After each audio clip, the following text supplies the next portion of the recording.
Dapat talagang ginagawa ng Rusya ang intelihensya. Pero gaya ng nakita natin sa militar ng bansa, noong digmaan, hindi na kayang itago ng Rusya ang kanilang pinakamalalapit na lihim tulad ng dati nating akala. Patuloy na may mga tagas ng impormasyon. Kaya paulit-ulit na napapahiya ang bansa. Malamang nahuhulaan mo na kung saan ito patungo. May isa na namang tagas ng impormasyon. Ibinunyag ng tagas na ito ang higit pang detalye tungkol sa paggawa ng eroplano sa Rusya kaysa sa nais malaman ng bansa. Nakakahiya para sa Rusya ang pinakabagong tagas ng impormasyon na mahirap panoorin dahil ito sa grupong Ukrainian na hacker na Inform Napalm. Noong Nobyembre 4 inanunsyo ng Inform Napalm sa kanilang website na matagumpay nilang natapos ang isang komplikadong pag-hack laban sa isang malaking kumpanyang Ruso. Ang operasyong iyon na isinagawa kasama ang isang cyber analytics center na tinatawag na Phoenix ay tumarget sa experimental design ng Russia, Bureau of Motor Engineering, OKBM, Inform. Sinabi ni Napalm na ang OKBM ay gumagawa ng bahagi para sa mga eroplanong at spacecraft ng Russia na nagbibigay ng pahiwatig tungkol sa natuklasan nito sa pamamagitan ng pag-hack. Ang OKBM ay isang malaking kumpanya na humahawak ng pinakasensitibong kagamitan para sa Russia. Dapat itong may pinakamahusay na cybersecurity na iniaalok ng Russia. Pero kahit anong seguridad ang mayroon ito ay nauwi lang sa wala. Dahil nagawang pasukin ng Inform Napalm ang mga sistema ng OKBM at kumuha ng mga dokumentong naglalaman ng sobrang sensitibong impormasyon. Sapat na iyon para mapahiya ang Russia. Ipinapakita ng ganitong malaking pagkabigo sa seguridad na kulang ang ginagawa ng Russia laban sa mga hacker ng Ukraine. Lalong napapahiya ang Russia dahil sa mga dokumentong nakuha ng Inform Napalm na nagpapakita kung gaano ito kalaki. Ang military-industrial complex ni Vladimir Putin ay nahihirapan na dahil sa mga parusa ng kanluran. Inilathala ng Inform Napalm ang lahat ng kanilang natuklasan. Kaya natin nalaman. Naglabas ang United 24 Media ng buod ng mga natuklasan ng hacker group. Ayon dito, nakuha ng Inform Napalm ang maraming internal na liham ng OKBM tungkol sa pagbuo ng pinakabagong Su-57 fighter jets ng Russia, pati na rin ang PACDA Pozlanik strategic bomber na dinisenyo upang palitan ang karamihan sa mga luma ng nuclear bomber ng Russia. Hindi lang yon. Ngayon lang natin nalaman ang tagumpay ng hacking operation. Ibinunyag ng United 44 Media ang mga dokumento. Matagal nang hawak ng Ukraine at kaalyado nito ang dokumentong inilantad ng Inform Napalm. Sa loob ng ilang buwan, ipinagmamalaki ni Putin ang lakas ng Russia pagdating sa mga bagong eroplanong ito. Alam na ng kanluran na karamihan sa sinasabi niya ay walang laman.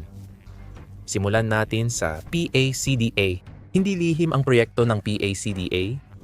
Hindi iniiwasan ng Russia na malaman ito ng iba. Alam na natin ang bagong bomber ng Russia mula Nobyembre 2000 at 24 ng una itong iniulat ng national interest. Umaasa ang Russia na matapatan ang mga top stealth bomber ng Amerika gaya ng B-2 Spirit at B-21 Raider sa pamamagitan ng PACDA. Balak nitong gawin ito gamit ang isang eroplano na kayang maglakbay sa subsonic na bilis habang nananatiling mababa ang radar profile upang maabot ang mga target nito nang hindi umaasa sa lakas ng supersonic na bilis para makarating doon. Ngunit isang taon bago lumabas ang bagong leak, itinuro na ng national interest ang mga issue sa PACDA. Mas mahirap gawin kaysa sabihin ang ambisyon ng Russia na tapatan ang B-2 gamit ang sarili nilang bomber. Hindi maganda ang track record ng mga Ruso sa paggawa ng magagandang stealth aircraft. Ang Su-57 ng Russia ay sinasabing may pinakamahinang stealth performance sa lahat ng stealth fighters. Balikan natin ang Su-57 mamaya sa video. Sa ngayon, inaasahan ang PACDA na magiging game changer sa fleet ng strategic bomber ng Russia. Kung totoo ang balita, layunin ng Russia na simulan ang mass production ng PAC. 2,027 bombers sa 2027.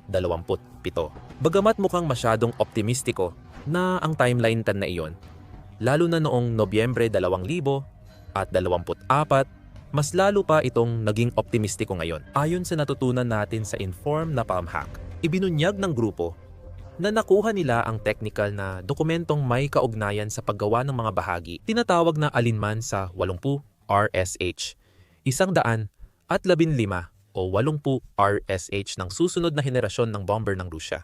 Ang paggamit ng mga titik na SH ay nagpapahiwatig na ang mga bahaging ito ay mga geared hinge na ginagamit bilang bahagi ng hydraulic drive na nagbubukas at nagsasara ang bombay ng PACDA. Kaya mahalaga talaga ang mga ito. Kung di mabubuksan ang bombay ng eroplano, di rin mabubuksan ang pinto at di mahuhulog ang bomba ng PACDA. Palihim na gumagawa ang OKBM ng mga bisagra para sa Russian na tagagawa ng eroplano na Tupolev ayon sa informed napalm leak. Particular, isiniwalat ng mga lumabas na dokumento na ang mga yugto ng produksyon ng OKBM ay magaganap mula 2,000 at 24 hanggang 2,000 at 27 na tumutugma ng eksakto sa itinakdang deadline ng Russia na 2027 para mailagay ang PACDA sa mass production. Ano ang problema? Ipinaliwanag ng United 24 Media. Ayon sa ulat, may kontrata ang Tupolev at OKBM na nagtatakda ng pagiging lihim ng detalye at maaring tapusin kapag nalabag ang kumpidensyalidad. Iyan mismo ang nagawa ng informed napalm. Alam na ngayon nito ang lahat tungkol sa mga bisagra na ginagawa ng OKBM para sa Tupolev, pati na ang mga dokumento ng disenyo at mga litrato na nagpapakita kung paano gumagana ang mga bisagrang iyon. Lahat ng ito ay dapat lihim. Ang paglabas ng impormasyon ay maaaring labag sa kumpidensyalidad at magdulot sa Tupolev na kanselahin ang kontrata sa OKBM. Kung mangyari yon, maaapektuhan ang balanse ng OKBM. Mas nakakabahala sa Russia na kailangang kumuha pa ng ibang kumpanya ng Tupolev para magdisenyo at gumawa ng bisagra para sa PACDA. Nilalagay nito ang Tupolev sa posisyon na kailangan nitong gumawa ng mahirap na desisyon. Magpapalit ba ng manufacturer na magdudulot ng delay dahil kailangang idisenyo ulit ang lihim na pyesa mula OKBM o gagamitin pa rin ang disenyo ng OKBM? Alam na ng Ukraine at mga kanluraning kaalyado kung paano gumagana ang bombays ng PACDA. Wala sa dalawang pagpipilian ang kaaya-aya para kay Tupolev. Para kay OKBM, hindi lang ang kontrata nito kay Tupolev ang nanganganib. Tuloy pa rin ang masasamang balita. Naalala nyo kanina ang Su-57 ng Russia. Babalikan natin ang 5th generation fighter na yon. Ayon sa United 24 Media, ipinapakita ng mga nalik na dokumento na kinontrata rin ang OKBM para gumawa ng kaparehong bahagi para sa PACDA. Sa SU, 57 ang weapons bay na tinatawag na RSH. 65 ay isang gearbox joint system na ginagamit sa actuators ng weapons bay. Ayon sa United 24 Media, isiniwalat ng leak na kalahok ang OKBM sa mga proyekto ng depensa ng Estado ng Russia.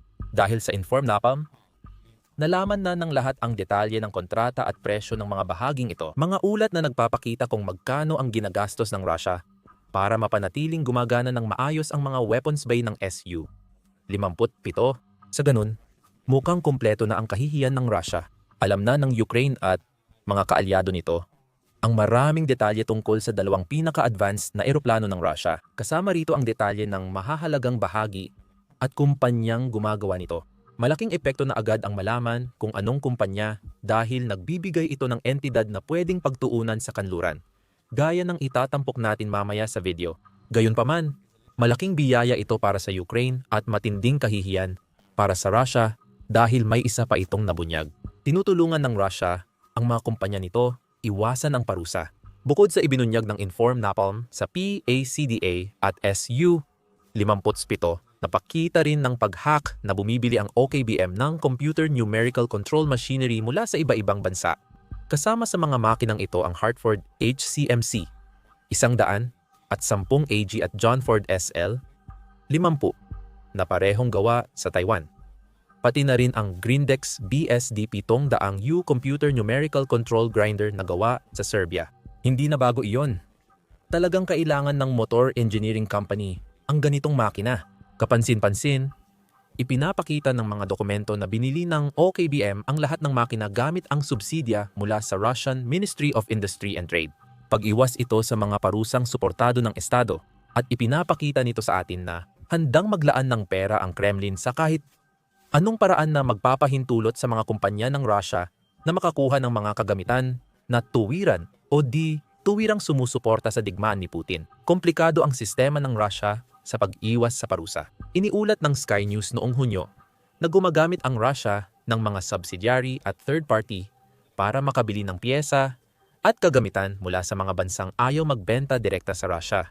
Ang United Kingdom ay di sinasadyang nagpadala sa Russia ng radar, piyesa at elektronikong gamit para sa paggawa ng drone at eroplano. Nahuli rin ang ibang group of 7 countries sa matalinong paraan ng Russia sa pag-iwas sa parusa. Ipinapakita ng impormasyon mula sa Inform Napalm na patuloy pa ring nakakalusot ang Russia na tila isang malaking panalo para dito. Maaaring hindi mahalaga na nahuli ang OKBM na walang kalaban-laban dahil alam nitong nakukuha pa rin nila ang mga piyesang kailangan nila sa pamamagitan ng kanilang mga estratehiya ng pag-iwas. Gayunpaman, hindi ganoon kahalaga ang tagumpay na ito dahil ginagawa ng Russia ang lahat para makaiwas sa mga parusa sa isang tiyak na dahilan. Lubos pa ring umaasa ang sektor ng paggawa ng eroplano sa piyesa at kagamitan mula sa mga bansang may parusa sa Russia. Sa madaling salita, kung wala ang mga piyesang ito mula sa kanluran, babagsak ang buong industriya. Malamang madadamay ang Su-57 PACDA at iba pang proyekto ng OKBM at mga kaakibat. Hindi ito problema sa hinaharap. Tulad ng binigyang diin ng Inform Napalm, ang pag-asa ng Russia sa mga kagamitang mula sa kanluran ay bumabalik na ngayon para saktan sila. Ipinapakita ng audit ang isang kawili-wiling katotohanan. Hindi natutupad ang mga deadline ng programa sa paggawa ng eroplano dahil sa kakulangan ng kapasidad ng mga makinang pang-industriya na nangyari matapos umalis ang mga pandaigdigang tagagawa ng makinang pang-industriya sa merkado ng Russia. Ayon sa grupo ng mga hacker, binanggit din na patuloy nakakakuha ang Russia ng kagamitan at tools mula Europa at Asia. Ibig sabihin, marami pang dapat gawin kahit may epekto na ang mga parusa. Muli, pinapakita nitong mahina ang Russia dahil hindi ito makagawa ng sariling eroplano kung walang tulong ng kanluran. Ngayon alam na natin na inilantad ng Inform Napalm hack ang sektor ng paggawa ng eroplano ng Russia at isa sa mga pangunahing kumpanya ng inhinyeriya nito. Ano ang magiging epekto ng mga pagtagas na ito sa Russia sa hinaharap? Nasagot na ang tanong na iyan. Mas maaga sa video, sinabi nating naibahagi na ng Inform Napalm ang lahat ng impormasyong ito sa militar ng Ukraine at mga kaalyado ilang buwan bago ito inilabas sa publiko. Napansin ito ng European Union. Ayon sa United 24 Media, isinama ang OKBM sa ika-11 na round ng European Union sanctions laban sa Russia. At mukhang ang paglabas ng impormasyon ng Inform Napalm ang naging dahilan nito dahil sa mga hacker nalaman ng European Union at iba pang bansa sa kanluran ang kahalagahan ng OKBM sa sensitibong planta ng paggawa ng eroplano ng Russia. Ang pagtigil ng kumpanyang iyon ay makakasama ng husto sa Russia.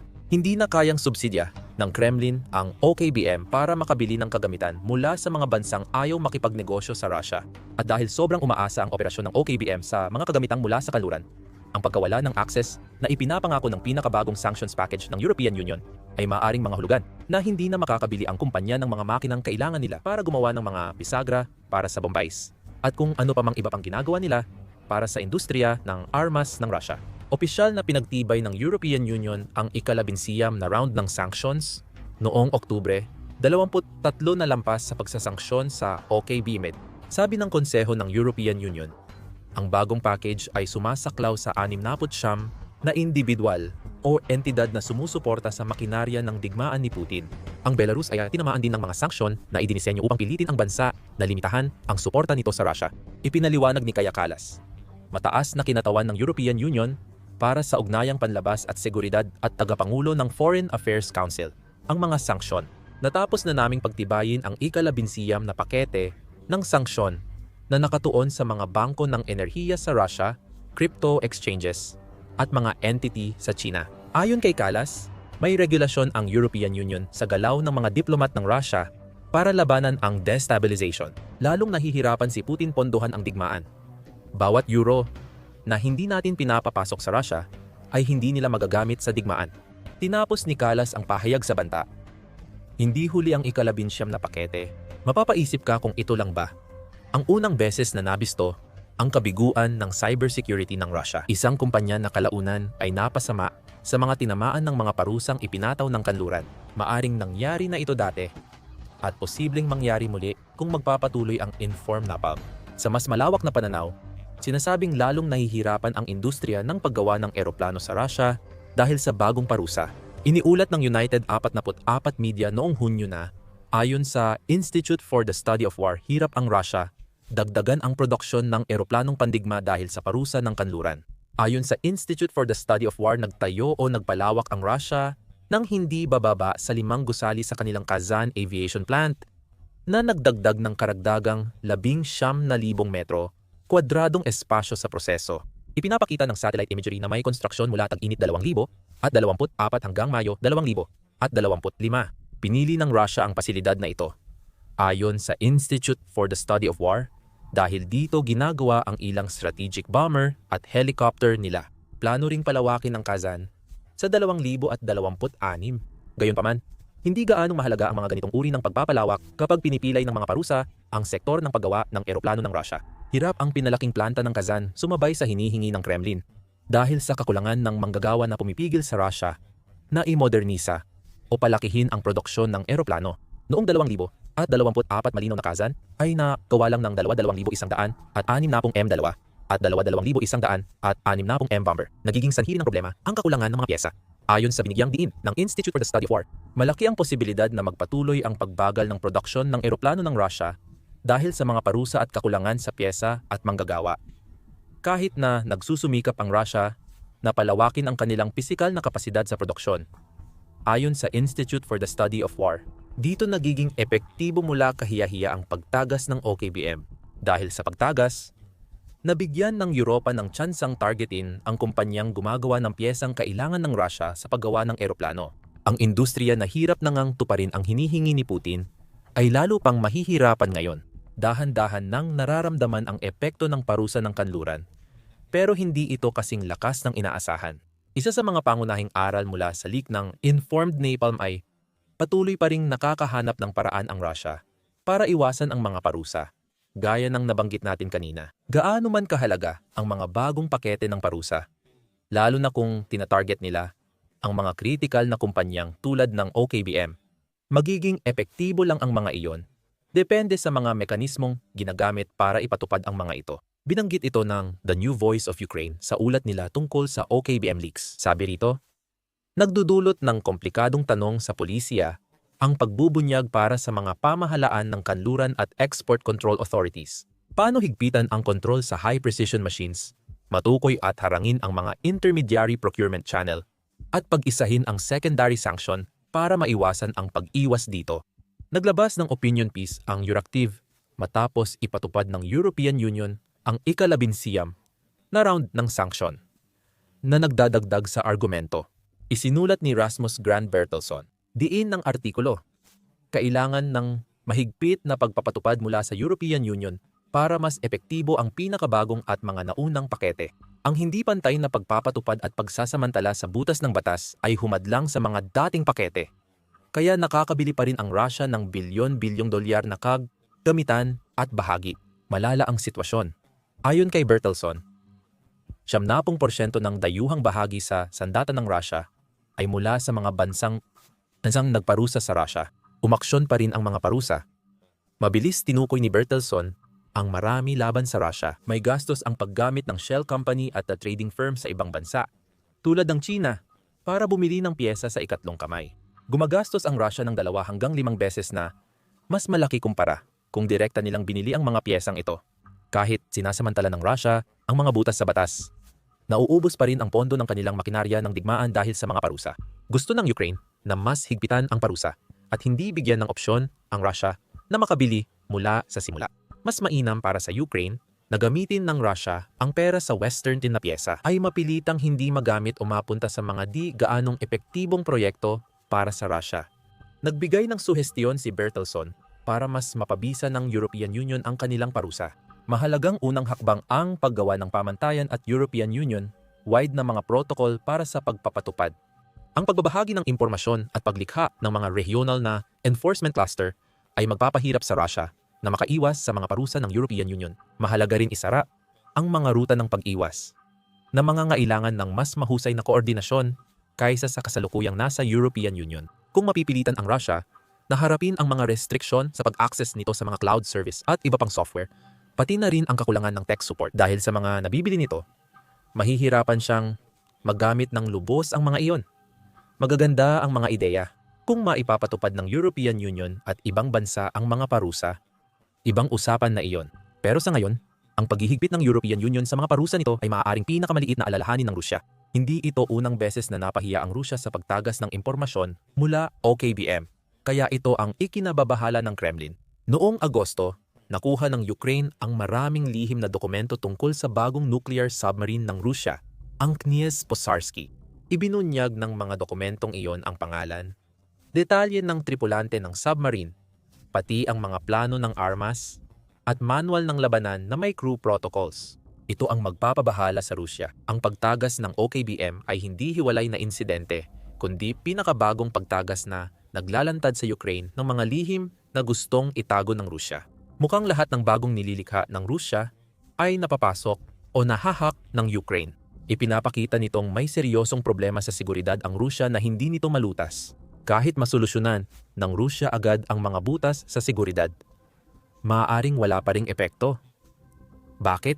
Sa totoo lang, ang pagtagas ng impormasyon mula sa OKBM ay simula pa lang. Ayon sa United 24 Media, sinabi ng Inform, Napalm at Phoenix na ang pagtagas mula OKBM ay simula pa lang ng mas malaking serye ng ilalathala. Maglalabas pa sila ng impormasyon ukol sa kahinaan ng paggawa ng eroplanong Ruso. Anumang aksyon na gawin ng Russia ngayon ay parang pagsasara ng pinto matapos makatakas ang kabayo. Nasa Inform Napalm na ang mga sikreto, kaya malamang hawak na rin ito ng Ukraine at mga kaalyado nila. Ang magagawa na lang ng Russia ngayon ay umupo at maghintay kung ano pa ang isisiwalat ng Ukraine tungkol sa mga nalalaman nito. Tila marami pang kahihiyan ang daranasin ni Putin, ngunit sapat na ang mga problema niya ngayon dahil sa pagpapahiya ng Ukraine sa kanya. Bukod pa sa gulo sa OKBM, nagawa ng Ukrainian na dobleng ahente na lokohin ang buong Federal Security Service gamit ang isang matalinong bitag. Panoorin pa ang aming video tungkol sa bitag na yon at mag-subscribe sa The Military Show para sa iba pang balita sa seguridad ng Russia. At salamat sa panonood.